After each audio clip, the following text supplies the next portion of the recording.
Om Swastiastu. Selamat sore pemirsa Bali TV, apa kabar Anda? Senang sekali kembali saya Putu Ayu Susanti dapat menjumpai Anda di program acara Harmoni. Pastinya program acara yang menyajikan informasi kesehatan untuk Anda pemirsa Bali TV dimanapun Anda berada. Karena tayangan kita bukan hanya bisa disaksikan oleh masyarakat Pulau Dewata atau Bali saja, tetapi bisa juga dinikmati oleh masyarakat di luar Bali itu sendiri. Pada kesempatan kali ini di acara Harmoni kita akan menampilkan topik yakni lesi prakanker serviks dan juga kanker serviks. Pada segmen ketiga dan keempat nanti kami akan mengundang Anda di line telepon interaktif. Silahkan bergabung di line telepon kami untuk berbincang dengan narasumber kami, yakni di 0361 894 8400 atau bisa juga di 0361 894 8401. Saya tidak sendiri pemirsa di acara Harmoni sore hari ini. Di sebelah kiri saya sudah didampingi oleh Dr. Kade Yudi Saspriyana SPOGK atau lebih dekat kita sapa dengan Dr. Yudi. Kita sapa dulu Om Swastiastu, Dokter. Inggih, apa kabar Dr. Yudi? Baik ya dokter, terima kasih dokter kehadirannya kali ini untuk pemirsa Bali TV menyajikan topik terkait kanker serviks ya dokter. Nah dokter, di antara sekian banyak hal yang dokter tangani sebagai SPOG atau spesialis kandungan, kenapa kita mengangkat topik niki dokter? Ya, jadi terima kasih untuk kanker serviks sendiri. Dia penyebabnya jelas, cara mendeteksinya jelas, kemudian harapan dia untuk sembuh ketika ditemukan dalam tahapan lesi prakanker juga sangat tinggi, hampir 100%. Dan kalau kita mendapatkan dia di lesi prakanker sembuh, ya biaya yang dikeluarkan juga tidak banyak dibandingkan kanker yang lain, jadi kanker misalkan indung telur atau kanker rahim maupun kanker-kanker yang lain. Jadi itulah sebabnya kenapa pada kesempatan ini kita fokus di kanker serviks, karena itu sekali lagi penyebabnya jelas, metode deteksi dini namanya jelas, kemudian ketika kita mendapatkan di lesi prakanker ya juga hasilnya akan jauh lebih baik dibandingkan ketika dia sudah menjadi tahapan kanker. Oh baik, apa yang dimaksud dengan kanker serviks sendiri dok? Jadi kanker serviks itu sebenarnya adalah padanannya leher rahim. Jadi kalau wanita memiliki rahim, kemudian ada ujung paling bawah yang menghadap ke vagina langsung, itu disebut sebagai leher rahim. Nah leher rahim inilah yang rentan untuk bisa dikenai oleh virus, dimasuki oleh virus human papilloma namanya, dan akan bisa berkembang nantinya menjadi lesi prakanker dan kemudian menjadi kanker yang sifatnya invasif atau yang sudah menembus hingga ke lapisan paling bawah dari struktur epitel itu. Apa yang menyebabkan dokter seorang wanita terkena kanker serviks? Ya, jadi, apakah mungkin kurang bersihnya organ kewanitaannya atau seperti apa dok?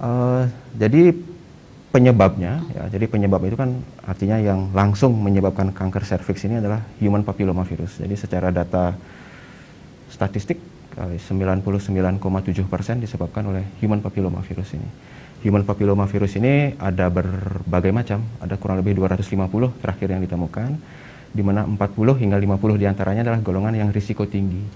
Artinya risiko tinggi kalau dia ngendon di sana di epitel serviks, tubuh tidak mampu melawan sistem pertahanan tubuh kita, dia akan bisa berkembang menjadi lesi prakanker, kemudian berlanjut menjadi kanker serviks.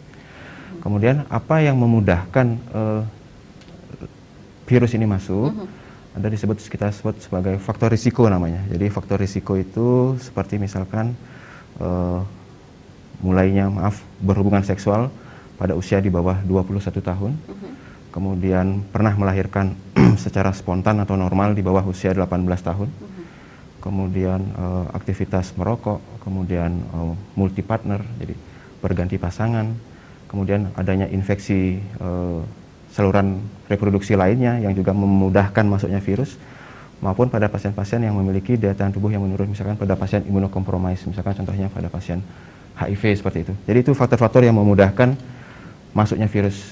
Ya, virus masuk membutuhkan waktu, jadi kalau secara klasik dia membutuhkan waktu 7 hingga 15 tahun. Tapi makin ke sini penelitian semakin berkembang, kan virus itu seperti virus COVID lah ya, jadi dia bermutasi, sama juga seperti human papilloma ini, dia memiliki kemampuan untuk bagaimana dia menghindar dari sistem pertahanan tubuh manusia, sehingga dia lebih bisa eksis di dalam sel epitel serviks itu. Jadi makin ke sini kecenderungannya usianya juga lebih muda, karena waktunya juga untuk sampai menjadi kanker invasif itu lebih pendek dia, 2-3 tahun seperti itu. Baik, kita tahan dulu ya dokter Ya. ya. Nanti kita akan mengupas sedikit lagi untuk faktor risiko ya dokter ya, karena sudah waktu. Baik pemirsa Bali TV, menarik sekali awal perbincangan kita dengan dokter Yudi. Jadi nanti kita masih punya banyak segmen untuk mengupasnya ya dokter. Ya pemirsa, kita akan sambung sesaat lagi untuk Anda. Baik pemirsa Bali TV, kita kembali di acara Harmoni Bali bersama Dr. Yudi SPOGK. Iya pemirsa, di segmen ketiga dan keempat nanti, berarti di segmen selanjutnya, kami ingatkan kembali untuk Anda pemirsa Bali TV yang kebetulan menyaksikan acara kita di Harmoni Bali. Kami mengundang Anda di line telepon interaktif. Silahkan bergabung di 0361 894 8400 atau bisa juga di 0361 894 8401. Tema kita atau topik kita sore hari ini pemirsa sudah ada di layar kaca Anda ya, terkait tentang kanker serviks. Nah dokter, tadi di segmen yang pertama kita sempat membahas faktor resiko kanker serviks ya dokter. Ya. Dokter juga sempat menyampaikan bahwa ini juga terkait usia melahirkan dengan sangat dini, itu juga berpengaruh terhadap kanker serviks, berganti-ganti pasangan itu terkait juga dengan kanker serviks. Apakah kanker serviks ini merupakan termasuk faktor keturunan dokter, atau sebelumnya sudah pernah kanker akan diwariskan ke bawah, seperti apa dok?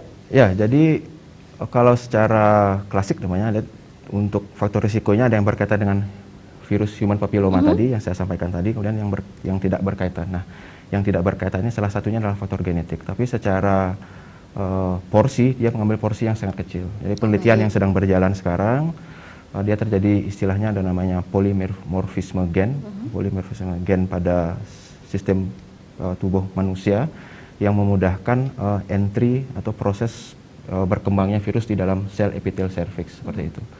Jadi itu yang ditengarai, tapi penelitian masih sedang berjalan karena hasil-hasilnya pun masih belum banyak yang belum konsisten. Artinya ketika dilakukan di populasi yang lain ternyata tidak memberikan hasil yang sama seperti itu. Tetapi kecenderungan ke arah sana sudah ada. Jadi mulai dikembangkan ada istilahnya nanti imunoterapi ya pada pengobatan kanker serviks yang berdasarkan hasil penelitian adanya kaitan genetik terhadap terjadinya kanker serviks. Tapi itu sangat kecil sekali proporsinya seperti itu. Baik dokter, sebelum kita lanjut nanti ke gejala-gejala, seperti apa sih gejala seseorang yang terkena kanker serviks, kita mau tahu nih dok, angka kanker serviks sekarang cenderung tinggi, cenderung landai, atau seperti apa dokter? Ya, kalau kita bicara secara di Bali khususnya dok, ya secara nasional ya, nasional, kanker serviks itu menempati kanker kedua setelah kanker payudara pada wanita. Kalau dia pada kanker organ kandungan, dia menempati urutan pertama, termasuk juga di Bali. Baik. Di Bali. Jadi dengan angka kejadian baru maupun angka kematian juga paling tinggi untuk kanker kandungan di Bali ya. Jadi kalau di tempat kami bekerja sehari-hari itu paling tidak dalam satu hari itu akan ada 1-2 kasus baru yang datang sebagai kasus rujukan. Dikalikan sekian hari itu ya kita bisa dibayangkan dalam setahun berapa itu. Jadi padahal sebenarnya secara simpelnya etiologinya apa? Penyebabnya jelas. Perjalanannya juga jelas, deteksi dininya jelas, vaksinnya ada, kemudian secara coverage kalau kita bicara biaya juga di cover oleh provider asuransi nasional ya, oleh sistem JKN sudah di cover. Tapi kenyataannya makin ke sini harapan Bali awal ceritanya dulu 2005, 2006 Bali bebas kanker serviks 2020. Tapi kenyataannya tahun ini ya makin terus meningkat. Meningkat ya dokter. Ya, jadi banyak faktor selainnya karena kewaspadaan atau awareness yang berkurang juga berkaitan dengan itu tadi. Kemampuan tipikal virusnya juga semakin luar biasa. Berkembang ya dok ya. Macam-macam jenisnya, betul, kayak COVID nih ada Omikron, ada Delta, kayak gitu ya dokter ya berarti. Betul sekali. Baik. Wah ini ilmu kesehatan makin berkembang, virus pun tidak mau kalah ternyata dokter. Berkembang terus loh pemirsa. Ya harapan kita mudah-mudahan kita selalu dalam kondisi sehat ya dokter ya. Karena dengan sehat apapun yang kita lakukan itu akan lebih mudah, lebih lancar. Nah dokter, seperti janji saya tadi kepada pemirsa, kita mau bahas nih gejala kanker serviks apa saja dokter, silakan. Ya, jadi kalau dia masih pada tahapan lesi prakanker, jadi biasanya tanpa gejala. Itu hebatnya virus ini. Dia bisa masuk ke dalam sel lapisan epitel ya. Lapisan epitel di leher rahim itu seperti ibaratnya lapisan dinding ya, batu bata itu ya. Ada batu bata itu mengandung sel-sel. Nanti pondasi itu namanya lapisan paling bawah ya, basement membran ya. Ada stroma di bawahnya, ada pembuluh darah. Jadi dia bisa menghindar dari sistem pertahanan tubuh. Jadi awal-awal itu tanpa gejala dia.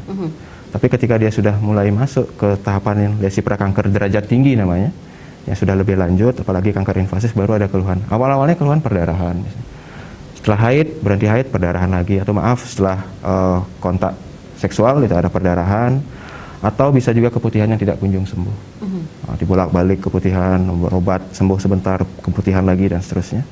Kemudian yang ketiga, kalau dia sudah agak lanjut stadiumnya, bisa disertai dengan nyeri, ya. Nyeri di perut bawah, di pinggang belakang, atau susah kencing hingga buang air besar berdarah, seperti itu. Baik, itu gejala-gejalanya dokter. Awalnya tanpa gejala, itu masalahnya. Jadi membuat masyarakat pasien terlena, jadi udah saya nggak apa-apa. Karena kan kita tahu kalau leher rahim itu posisinya ya maaf, kalau harus periksa ya mungkin budaya kita masih malu, tidak nyaman, dan itu yang mengakibatkan upaya screening itu belum berjalan maksimal. Salah satu faktor yang menyebabkan seperti itu. Kalau demikian gejalanya ada deteksi dini nggak dokter untuk mencegah terjadinya kanker serviks? Ya, jadi untuk kanker serviks ini deteksi dininya ada. Jadi deteksi dini itu ya tentu dengan melakukan pemeriksaan langsung ke serviks. Jadi ada penelitian yang menyebutkan bahwa ketika seorang wanita satu kali saja dalam seumur hidupnya pernah melakukan deteksi dini, dia akan bisa menurunkan risiko terkena kanker serviks 1,2 hingga 1,7 kali. Jadi deteksi dini itu macam-macam, dari yang sederhana misalkan dengan melakukan pemberian asam asetat namanya, asam cuka itu yang biasa kita pakai untuk buat rujak itu. Itu kita encerkan dengan pelarutan tertentu, kita berikan di leher rahim, nanti kita akan melihat perubahan warna. Kemudian deteksi dini lainnya seperti pap smear yang mungkin yang sudah sering didengar ya. Pap smear pun bentuknya ada banyak, ada yang konvensional, ada yang berbasis cairan. Kemudian metode lainnya dengan pemeriksaan HPV yang lagi booming sekarang ya, HPV itu. Jadi kita langsung mendeteksi adanya virus tadi dari sekret vagina. Kita periksa dengan pemeriksaan PCR namanya untuk mengklasifikasi apakah dia ada virus HPV di sana. Dan juga bisa di genotype, bisa apakah dia ada risiko tinggi virusnya atau risiko rendah. Kalau risiko rendah biasanya untuk HPV ini dia jarang sekali menyebabkan kanker yang sifatnya invasif, tapi lebih menyebabkan kutil kelamin atau genital warts ya. Jadi bintik-bintil pada daerah sekitar bibir kemaluan seperti itu.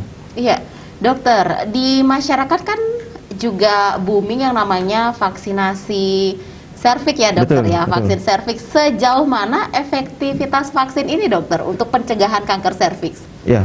Jadi kan ini kita budayakan preventif ya dokter, ya katanya dokter. Sejauh mana sih efektivitasnya dok? Jadi efektivitas vaksinasi HPV ini ketika dia diberikan pada momen yang tepat, dia efektif hampir 99%. Momen yang tepat itu seperti apa dokter? Jadi ketika seorang wanita belum melakukan aktivitas seksual. Berarti yang diberikan di sekolah selama ini ya dokter? Iya betul. Baik. Jadi ketika seorang wanita belum melakukan aktivitas seksual, jadi idealnya dia diberikan pada usia rentang 9 sampai 15 tahun, idealnya. Jadi dia akan mampu membangun istilahnya kekebalan atau istilah secara medisnya titer antibody yang cukup baik. Dari penelitian yang sudah berjalan, kohort ini kan vaksin ini diperkenalkan pertama kali 2004 sampai dengan dia berjalan hampir 15 tahun, data yang keluar 2020, titer antibody pasien-pasien yang digunakan awalnya ini masih cukup baik untuk melawan lesi prakanker derajat tinggi maupun terjadinya kondisi genital warts tadi, ya kutil kelamin. Karena logikanya kalau lesi prakanker derajat tinggi sudah mampu diblok, harapan dia untuk mencegah menjadi kanker serviks juga akan semakin rendah. Baik dokter, bagaimana kalau tadi efektivitasnya dokter bilang lebih efektif dengan usia-usia yang belum ada berhubungan ya dokter. Nah bagaimana dengan ibu-ibu nih dokter? Nah katakanlah ibu-ibu yang di usia 30-an atau selama ini yang banyak menanyakan mungkin ke dokter efektivitasnya seperti apa sih dok? Saya udah usia 35 tahun nih dok. Nah searching-searching katanya bagus nih dok untuk mencegah. Nah seperti apa sih dokter? Jadi vaksin HPV ini yang dikembangkan merupakan vaksin profilaksis ya, pencegahan. Jadi bukan vaksin yang mengobati. Itu konsepnya. Jadi ketika seorang wanita sudah melakukan hubungan seksual, sudah pernah melahirkan, dari studi ya kita bicarakan data ilmiah ya. Jadi efektivitas atau efikasinya juga tetap tinggi dengan catatan tidak terdapat atau tidak terjadi kondisi lesi prakanker sebelumnya. Jadi alangkah baiknya ketika sebelum melakukan atau pemberian vaksinasi ini dilakukan screening. Jangan sampai sudah ada kondisi lesi prakanker atau kondisi lainnya yang terkait, sudah ada, diberikan vaksin, nah itu akan mengaburkan manfaat dari vaksin ini sebagai profilaksis. Kita tangani dulu, kita obati dulu kalau seandainya terjadi lesi. Kalau dia memang aman, sudah aman, dapat diberikan vaksinasi. Walaupun secara panduan nasional screening tidak diwajibkan pada saat sebelum pemberian vaksinasi. Tapi kalau kita melihat perjalanan alamiah penyakitnya, manfaat dari vaksin, kan vaksin itu sebenarnya akan membangkitkan memori sistem pertahanan tubuh kita, namanya sel humoral. Nanti dia akan dibangkitkan ya, dengan catatan kalau dia sudah ada di sana akan susah dia bekerja. Baik, ya seperti itu pemirsa penjelasan Dr. Yudi. Jadi mudah-mudahan bisa bermanfaat bagi Anda. Dan pada segmen berikutnya nanti kami akan mengundang Anda di line telepon interaktif. Nah dokter, hari ini juga dokter ingin menunjukkan beberapa slide gambar kepada pemirsa Bali TV agar lebih memperjelas juga apa yang kita sampaikan sore hari ini di acara Harmoni Bali bersama Dr. Yudi terkait tema kita yang sudah ada di layar kaca. Boleh ditunjukkan ke kamera mungkin dokter kepada pemirsa ya. Bisa di zoom ya. Ya, bisa ditunjukkan ke kamera mungkin. Ya, jadi, ini dia dokter. Bisa dijelaskan kepada pemirsa dokter. Ya, jadi ini lokasi leher rahim ya. Jadi kita bisa membayangkan kalau wanita perut bagian bawah ya, di bagian bawah di dalam rongga pelvik namanya, rongga panggul. Ada rahim. Rahim itu besarnya enggak besar ya, mungkin lebih kecil dari buah apokat ya, buah pir begitu ya. Baik. Ujung bawahnya ini ada serviks ya. Jadi serviks itu langsung dia menghadap ke vagina ya. Jadi ya memang susah kita kalau tidak ada upaya-upaya terus mengingatkan seperti hari ini gitu untuk memeriksakan diri, screening dan sebagainya. Karena lokasinya di dalam. Jadi kemudian gambar kedua, nah ini mungkin bisa lebih di close. Ya, ini gambar kedua pemirsa. Jadi tidak semua bagian leher rahim bisa ditembus oleh virus ini. Jadi ada namanya zona peralihan ya. Karena kan kalau leher rahim itu punya lapisan epitel, seiring dia seorang wanita masuk usia menars, usia reproduksi, ada pengaruh hormon di sana, keasaman vagina, dia akan mengubah lapisan epitel ini. Jadi ada perubahan. Jadi itu wajar. Jadi kita sebut metaplasia. Nah, daerah zona peralihan inilah yang menjadi titik lemah. Karena di zona peralihan ini akan terjadi mikrolesi namanya, lesi kecil-kecil yang tidak terlihat oleh mata, yang salah satu hal yang bisa menyebabkan adalah itu kontak seksual. Nah, kontak seksual ini akan menyebabkan mikrolesi, lesi kecil-kecil yang tidak tampak oleh mata, itu akan memudahkan masuknya virus di sana. Baik. Virus masuk kalau dia tipenya high risk, derajat tinggi, ngendon di sana, karena dia sistemnya menggunakan siklus hidup sel epitel dari manusia, dia tidak akan mampu dikenali oleh sistem pertahanan tubuh. Dia persisten di sana, tubuh tidak mampu mengeradikasi, membuang, ya udah berkembang menjadi lesi prakanker. Seperti itu. Baik, iya kita tahan dulu ya dokter. Ya. Kalau masih ada slide gambar, mungkin nanti kita di segmen berikutnya akan jelaskan kembali kepada pemirsa Bali TV. Ya, pemirsa lesi prakanker serviks dan juga kanker serviks itu tema yang kita angkat sore hari ini di acara Harmoni Bali bersama Dr. Yudi, SPOGK. Dan pada segmen berikutnya nanti kami kembali mengundang Anda di line telepon interaktif sampai segmen terakhir nanti. Silakan berkonsultasi dengan Dr. Yudi seandainya ada keluhan terkait topik kita pada kesempatan kali ini. Kita akan kembali untuk Anda sesaat lagi. Baik pemirsa, seperti janji kita pada segmen kali ini kita memberikan kesempatan untuk Anda pemirsa Bali TV yang ingin bergabung di line telepon interaktif kami untuk dapat berbincang atau berkonsultasi dengan Dr. Yudi by phone di 0361-894-8400 atau di nomor telepon kami 0361-894-8401. Baik dokter, sambil menunggu penelpon ya dokter yang akan bergabung di line telepon interaktif kami. Kalau tadi kita sudah membahas sempat vaksin kanker serviks, bagaimana ciri-ciri kanker serviks dan bagaimana orang yang terkena kanker serviks. Nah dokter, kali ini bagaimana dengan pengobatan kanker serviks itu sendiri dokter? Ya, jadi bisa disembuhkan nggak dok? Kalau bahasa simpelnya nih dok. Iya. Bisa disembuhkan atau seperti apa dok? Ya, berat pertanyaannya masalah sembuh ya. Jadi sebelum menjadi kanker serviks, ya kan tahapan lesi prakanker namanya. Ya, jadi lesi prakanker itu ada derajat ringan, derajat sedang, derajat berat. Jadi metodenya macam-macam. Ada namanya nanti di cryo ya, dibekukan ya dengan menggunakan gas tertentu, kemudian bisa dikikis ya, dikerok istilahnya dengan menggunakan metode tertentu juga. Kemudian bisa diambil lebih dalam ya dengan menggunakan alat juga bisa. Itu hasil kesembuhan curable-nya hampir 100%. Bahkan pada derajat ringan dan derajat sedang dia 100%. Tapi dengan catatan akan dilakukan monitoring nantinya. Akan follow up, ini berkala akan diberikan jadwal. Ketika dia sudah derajat tinggi gitu ya, derajat 3 begitu, kesembuhannya mungkin tidak mencapai 100%, jadi mungkin kurang sedikitnya 98 seperti itu. Tapi kalau sudah berbicara kanker yang invasif, sudah menjadi kanker ya, lolos, berlanjut menjadi kanker, kita bicaranya harapan hidup. Nah, harapan hidup artinya dengan pengobatan yang adekuat, apakah entah operasi, entah radiasi yang dikombinasi dengan kemoterapi, terapi target, maupun imunoterapi seperti itu yang dikembangkan sekarang.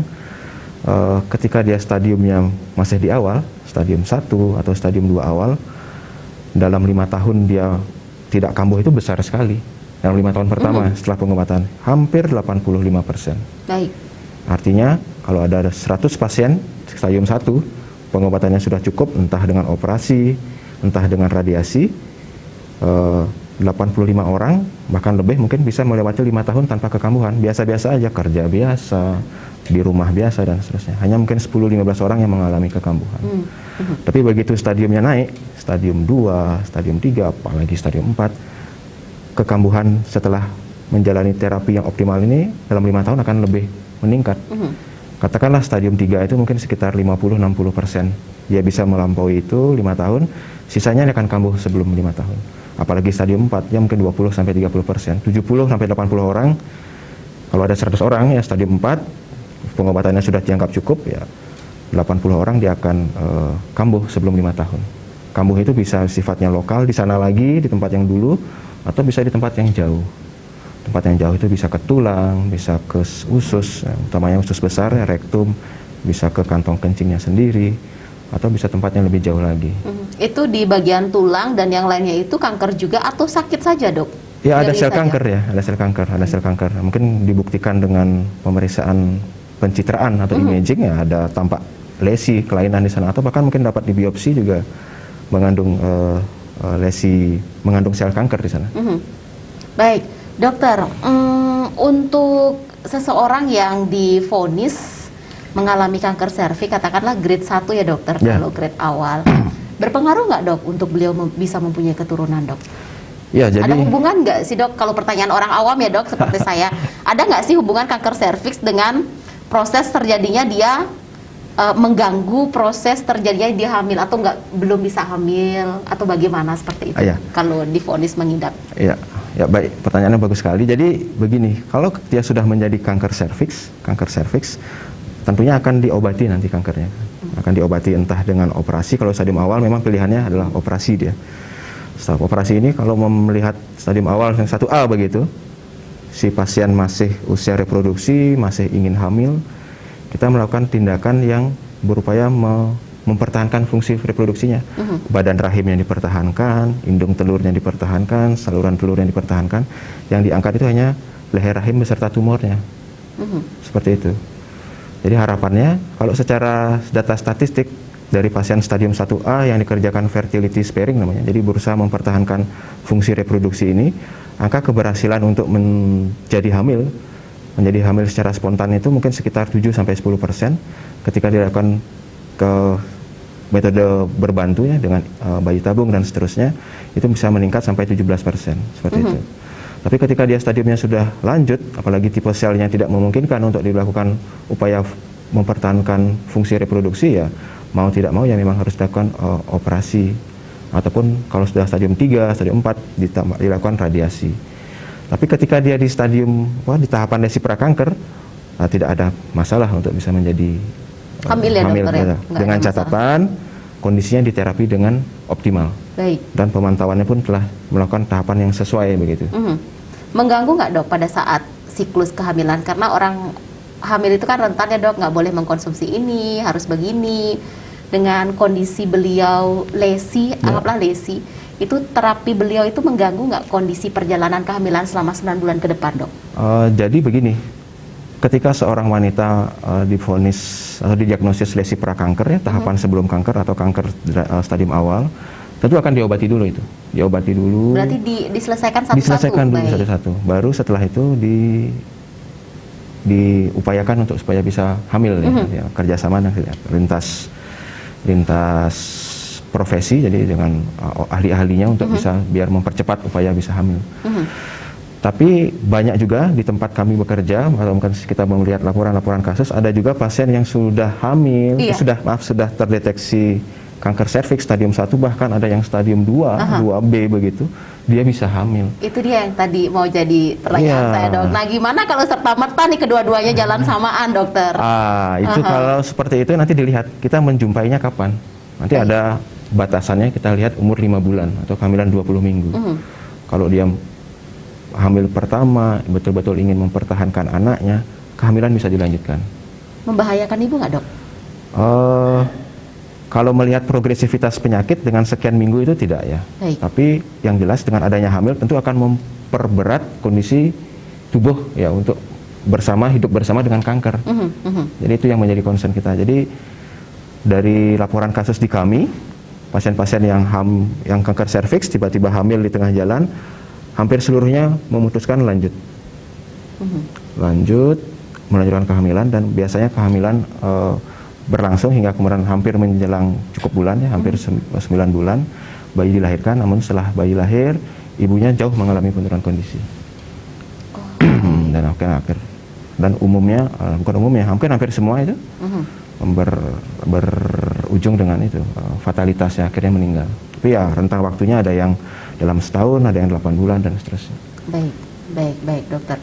Ya, pemirsa Bali TV, itu penjelasan dari Dokter Yudi. Silakan untuk Anda yang ingin bergabung kembali di line telepon interaktif, kami masih mempunyai waktu di segmen kali ini. Kami mengundang Anda di 0361 894 8400 atau di 0361 894 8401. Nah, Dokter, bagaimana perkiraan harapan pasien dengan kanker serviks ini, Dokter? Nah, tadi kan untuk harapan hidup ya, Dokter sampaikan tadi ya. Kalau memang sudah diponis kanker, kalau sudah diponis kanker, kita tahu bahwa yang namanya kanker itu pasti ada kemoterapinya, ada macam-macam ya, Dokter. Ya. Harapan hidupnya seperti apa sih, Dokter, untuk pasien yang memang sudah divonis kanker, Dokter, selama Dokter menangani pasien? Ya, jadi mengenai ketika dia sudah tegak diagnosis kanker kanker leher rahim begitu, nanti beberapa faktor yang berperan berapa lama dia bisa bertahan, kasarnya begitu ya, harapan hidup kan berapa lama bisa bertahan setelah mendapatkan pengobatan yang cukup. Nanti banyak faktor, yang salah satunya adalah stadium kanker serviks itu leher rahim ada 4 ya, stadium 1, 2, 3, 4. Ketika dia terdeteksi di stadium awal seperti yang saya sampaikan tadi, harapan hidupnya jauh lebih baik. Kemudian yang kedua, jenis sel namanya. Jadi kan tumor yang tumbuh di leher rahim, di serviks itu kan diperiksa di bawah mikroskop, kita tahu jenisnya, ada banyak jenis itu. Ada jenis A, B, C, dan D. Nah, itu juga mempengaruhi harapan hidup. Ketika jenis-jenis tumor yang tidak biasa, tidak umum begitu, kekambuhannya akan cepat, proses penyebaran ke organ tubuh yang lain juga akan cepat. Itu akan semakin menurunkan harapan hidup. Seperti itu. Kemudian yang lain juga faktor umur. Faktor umur, ketika dia sudah usia geriatrik, usia tua begitu, katakanlah di atas 60 tahun, juga akan memiliki harapan hidup yang lebih rendah. Karena begitu ada benda asing, kanker, tubuh akan berupaya menolak menggunakan segenap sistem imun. Nah, begitu usia tua akan semakin berat ya. Hal yang sebaliknya juga sekarang banyak tulisan ilmiah begitu dia usianya muda, di bawah 30 tahun terdeteksi kanker serviks. Beberapa studi mengatakan di bawah 40 tahun harapannya juga lebih buruk. Karena apa? Karena kanker serviks dengan penyebabnya HPV ini, ketika awalnya masuk itu dia murni akan berhadapan dengan sistem pertahanan tubuh kita. Logikanya ketika usia muda tubuh tidak mampu mengeradikasi sel kanker, sistem pertahanan tubuhnya tidak optimal, tidak oke. Jadi sel kanker akan merajalela.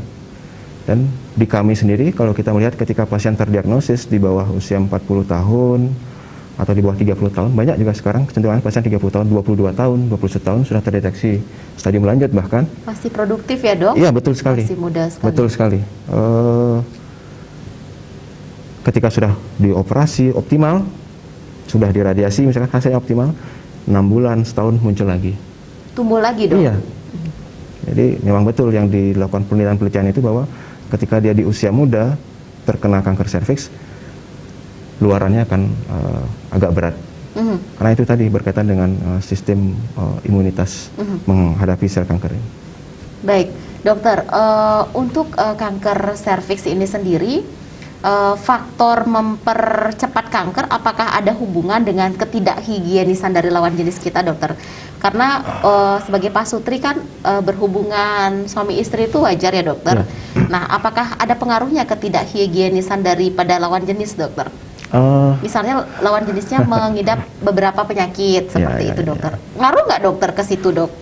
Padahal si ibunya udah bersih banget nih, dokter, tapi tetap aja kena. Nah, itu ngaruh nggak karena faktor si bapak, dokter? Agar pemirsa lebih bisa higienis juga nih, dokter, yang menyaksikan acara kita, siapa tahu ya, dokter, ada pengaruhnya. Seperti apa kira-kira? Ya, jadi begini. Prinsipnya penyebabnya inilah human papilloma ya. Jadi penyebab itu ya yang langsung menyebabkan kondisi tumbuhnya tumor sel kanker ini ya. Tetapi ada namanya faktor risiko. Faktor risiko tadi itu dah. Mungkin hygiene kalau maksudnya adalah menderita infeksi, yang misalkan infeksi ada namanya infeksi chlamydia gitu ya. Infeksi saluran infeksi reproduksi lainnya. Itu akan mempermudah virus untuk tumbuh di sana. Jadi itulah yang menyebabkan mempermudah virus lebih masuk ditransmisikan ke pasangannya. Baik. Jadi salah satu metode untuk transmisi virus ini, salah satu ya, jadi tidak hanya melulu karena hubungan seksual, jadi salah satu yang terbanyak adalah karena kontak seksual ini. Jadi alangkah baiknya kalau memang seperti itu dihindari faktor risiko tadi, dieliminir ya, artinya multi partner, kemudian debut atau onset dari hubungan pertama kali kalau bisa ya di usia yang sudah secukupnya. Karena ketika dia dilakukan aktivitas seksual di usia muda, epitel atau lapisan permukaan serviks itu belum begitu dewasa, belum begitu matur sekali, masih banyak bolong-bolong. Jadi begitu nanti melakukan aktivitas seksual, apalagi dengan pasangan yang berisiko, akan memudahkan transmisi virus. Virus akan masuk seperti itu. Begitu penjelasannya. Baik, dokter. Nah, tadi juga kita sempat membahas bahwa idealnya vaksinasi itu juga diberikan kepada yang belum melakukan aktivitas seksual ya, dokter, betul. Ya. Sebaiknya seperti itu. Nah, dengan kasus seperti sekarang ini, dokter, walaupun sudah tervaksin, adakah dokter menangani tetap juga terkena infeksi virus ini, dokter? Ya, ada. 1, 2, 3 kasus ada. Jadi itulah pentingnya. Strategi pencegahan itu kan banyak. Pencegahan lini pertama, lini kedua, lini ketiga. Pencegahan lini pertama itu salah satunya ya dengan vaksinasi ini, memproteksi. Pencegahan lini kedua itu dengan deteksi dini tadi, dengan melakukan IVA, dengan pap smear. Jadi ketika seorang wanita sudah menerima vaksin, nah vaksin yang diberikan itu sekarang kan yang beredar di Indonesia hampir sebagian besar yang kuadrivalen, hanya meliputi 4 tipe virus saja. Sedang dikembangkan, sedang diupayakan bisa masuk yang 9 virus. Sedangkan penyebab kanker serviks itu kan banyak tipe dia. 40 yang high risk, kurang lebih. Jadi ketika sudah divaksinasi, baik itu saat dia usia sekolah atau misalkan setelah kontak seksual, tetap harus melakukan upaya deteksi dini. Ya, baik itu dengan IVA, pap smear, rajin memeriksakan diri. Apalagi sekarang untuk deteksi dini ini kan sudah di cover penuh oleh asuransi pemerintah kita. Benar. Di Vaskes 1, mungkin Vaskes 2. Jadi mungkin time-nya, waktunya, mungkin setelah aktivitas seksual setahun pertama atau setelah melahirkan, baiknya diperiksakan. Kemudian kalau dia hasilnya normal, mungkin dapat diulang tiap tahun. 3 tahun berturut-turut normal, bisa tiap 3 tahun. Apalagi kalau misalkan ada dana lebih, bisa dikombinasi dengan HPV, tapi HPV belum di cover oleh ini. Sedang dalam proses ya pengajuan ke DPR untuk hal itu bisa di cover oleh pemerintah. Kalau dia hasilnya dua-dua negatif, pap smear negatif, HPV-nya negatif, rentangnya bisa dipanjangkan. Tapi sekali lagi, yang terpenting adalah memeriksakan diri, melihat serviks secara kasat mata.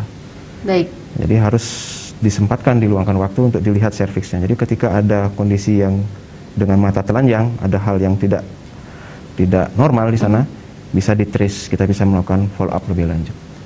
Disarankan untuk yang sehat atau merasa baik-baik saja ya dokter ya. Ini yang sehat atau merasa baik-baik saja, tidak ada keluhan yang mengarah ke kanker serviks sama sekali, disarankan melakukan pemeriksaan itu berapa bulan sekali atau berapa minggu sekali dokter?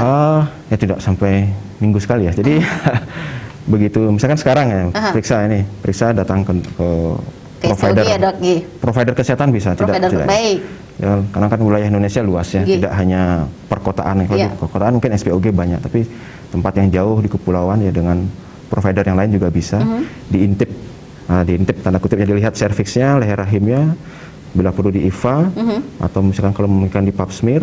Kalau hasilnya negatif bisa diulang tahun depannya. Setiap tahun ya. 3 tahun berturut-turut normal, artinya baik hasilnya, bisa dijalankan tiap 3 tahun. Tiap 3 tahun. Jadi kita lihat juga nanti faktor risikonya, nanti kan kita tahu ini usia onset seksualnya bagaimana, kemudian faktor-faktor yang lain bagaimana, ada tidak. Kalau memang high risk sekali, riwayat sebelumnya ya mungkin itu bisa kita lebih rapatkan. Jadi itu tidak baku seperti itu. Yang paling penting adalah bagaimana kita melihat di awal faktor risikonya ada tidak pada pasien kita, kemudian hasil temuan kita apa. Nah itu yang kita jadikan dasar, tapi secara panduan seperti itu. Oh baik dokter, mudah-mudahan bisa berguna ya dokter ya untuk ibu-ibu di rumah yang menyaksikan acara kita. Iya pemirsa Bali TV, masih ada satu segmen ya pada kesempatan kali ini pemirsa Bali TV di segmen yang terakhir nanti ya. Dokter ya, kita akan melanjutkan perbincangan kita masih bersama Dr. Yudi, spesialis kandungan, sesaat lagi untuk Anda. Iya pemirsa, di segmen terakhir acara Harmoni Bali masih bersama Dr. Yudi SPOGK. Ya, jadi di 0361-894-8400 atau 0361-894-8401 untuk Anda yang ingin berbincang, silakan. Kita masih mengangkat tema terkait lesi prakanker serviks dan juga kanker serviks. Untuk Anda yang ingin berkonsultasi atau berbincang dengan Dr. Yudi, kami persilakan untuk Anda sebelum nanti dokternya memberikan closing statement pada acara Harmoni Bali hari ini. Jadi mudah-mudahan apa yang kami sajikan dari segmen awal tadi terkait kanker serviks untuk Anda bisa bermanfaat. Yang pastinya pencegahan lebih baik ya dokter ya.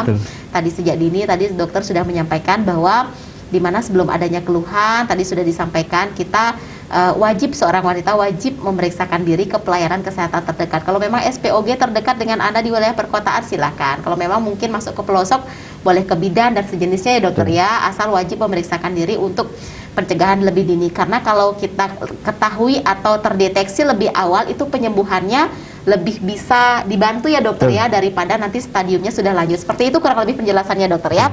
Nah dokter, pencegahan kanker serviks ini apa saja dokter? Jadi pencegahan kanker serviks ada 3 ya, ada lini pertama, lini kedua, lini ketiga. Jadi kalau lini pertama itu ya dengan memberikan proteksi, ya proteksi dengan vaksinasi tadi ya. Vaksinasi diberikan idealnya sebelum melakukan kontak seksual ya. Jadi kalau secara panduan internasional maupun yang diadop di Indonesia ya 9 sampai 15 tahun. Karena kalau 9 sampai 15 tahun dapat diberikan 2 kali ya, dengan rentang waktu 6 bulan hingga 12 bulan. Tapi kalau di atas itu juga dapat diberikan sampai usia 55 tahun ya, dengan pemberian 3 kali pemberian, 3 kali suntikan. Kemudian tahap lini kedua itu dengan deteksi dini. Deteksi dini dan dengan melakukan IVA, pap smear, HPV, DNA, bisa dengan kolposkopi dan seterusnya sesuai dengan temuan di lapangan. Yang termudah dan mencakup area yang banyak yaitu tadi dengan IVA, dengan pap smear. Pap smear membutuhkan kehadiran seorang ahli patolog ya. Dan juga akan ada report ya, ada hasil yang akan dibaca. Kalau dia didapatkan hasil yang abnormal, dilakukan prompt treatment, jadi terapi yang tepat seperti apa. Jadi nanti entah tergantung nanti hasilnya, macam-macam nanti metodenya. Kemudian lini ketiga ya kalau sudah menjadi kanker ya kita lakukan pengobatan yang sesuai. Harapannya ditemukan dalam stadium awal, hasilnya akan lebih baik, pasien juga akan bisa bertahan jauh-jauh lebih lama. Seperti itu. Baik, itu dia penjelasan Dr. Yudi, pemirsa Bali TV. Mudah-mudahan bermanfaat bagi Anda. Dan masih ada waktu untuk Anda yang ingin bergabung di line telepon interaktif pada kesempatan kali ini. Dokter, untuk pasien yang berkonsultasi selama ini dengan dokter sendiri, rentan usianya masih produktif atau sudah lanjut sih, Dok? Rentangnya sangat panjang ya. Tertua yang pernah saya sendiri jumpai di lapangan itu usianya 81 tahun. 81, berarti sudah lingsir sekali ya, Dok? Sudah lingsir, jadi sudah tidak menyangka ya, sudah ya itu karena maaf ketidaktahuan awam begitu ya, ada keluar darah ya dianggap biasa, penghabisan mungkin sudah lanjut usia, tidak tahunya ya sudah datang sudah stadium 3B seperti itu ya. Baik. Sudah lanjut dengan gangguan ginjal dan seterusnya. Termuda yang pernah saya dapatkan sudah menjadi kanker, kanker serviks, itu usianya adalah 18 tahun. Muda sekali ya, Dokter. Tahun. Masih melanjutkan jenjang pendidikan itu soalnya. Ya, jadi ya, dan stadiumnya juga stadium 2 itu ya, tidak banyak yang bisa dikerjakan ya. Jadi suatu ironi ya, masyarakat sekarang semakin canggih dengan gadget, dengan gawainya, informasi, wah tidak ada batas lah informasi, kita mau cari apa aja bisa. Tapi di sisi lain ya itu tadi, selain karena faktor awareness, kewaspadaan tadi ya, dari studi-studi itu tipikal virusnya juga semakin luar biasa. Jadi betul-betul memang harus dibentengi ya.